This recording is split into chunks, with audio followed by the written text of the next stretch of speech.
Hi, thanks for enrolling in the class. Let's get down to it. First, let's talk about the fingerings to play octaves in a Wes Montgomery style.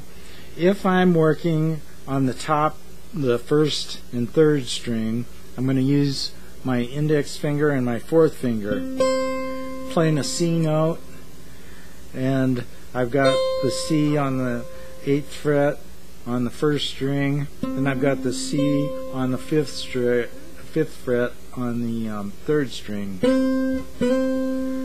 And if I go across to the next set of the strings, I'm going to maintain that same fingering. So now I'm on the G note on the 2nd string at the 8th fret, and the G at the 5th fret on the 4th string. Now when I cross to the next set of strings, the 4th and the 5th, or the 3rd and the 5th string, I'm going to use my 3rd finger instead of my pinky there, and now I'm playing the D. And if I go across to the 6th string and the 4th string, I'm going to maintain that same fingering. Take a look at a D minor pentatonic scale. On the 5th fret.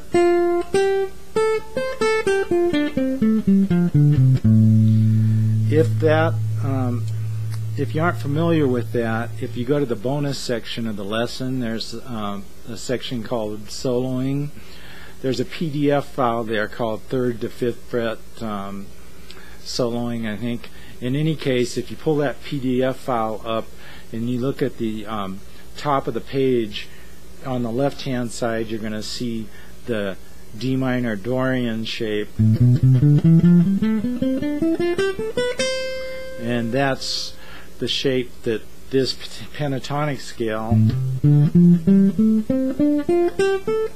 is derived from. The pentatonic scale is also pictured on the right side.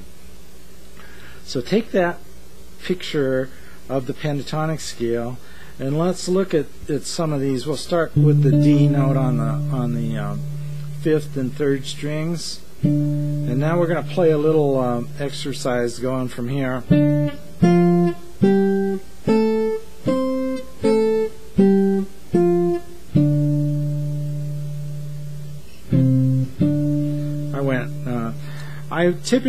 I look at the top finger in this, whatever finger is the top finger, and I visualize that on the patterns.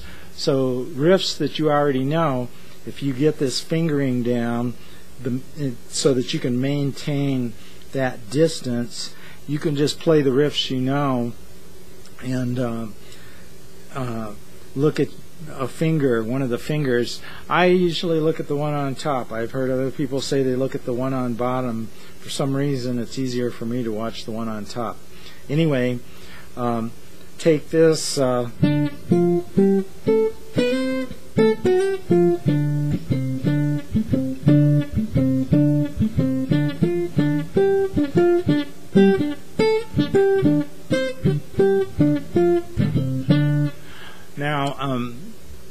that wasn't anything in particular. I was just playing around that shape.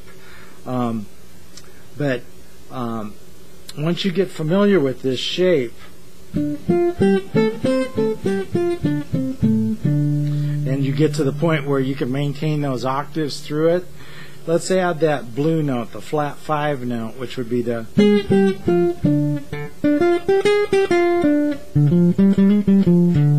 so now we can play a riff, and if we want to add this one D note above it, we can get into some real fun stuff like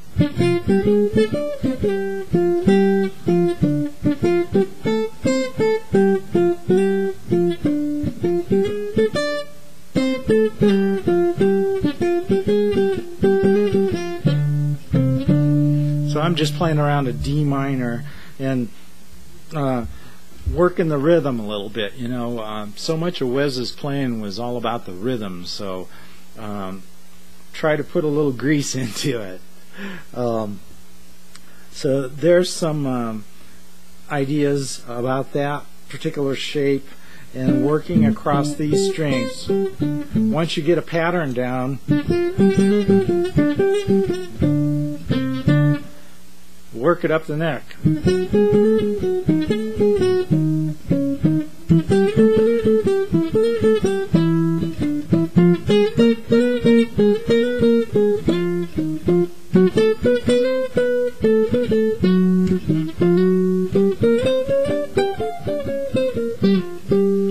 You get the picture. So it's like, take that and learn it in different areas of the neck, so that whatever song you might be playing in, whatever key it's in, your fingers will have some memory there to work with. So work with that. I'm going to post some more information in another video. Thanks.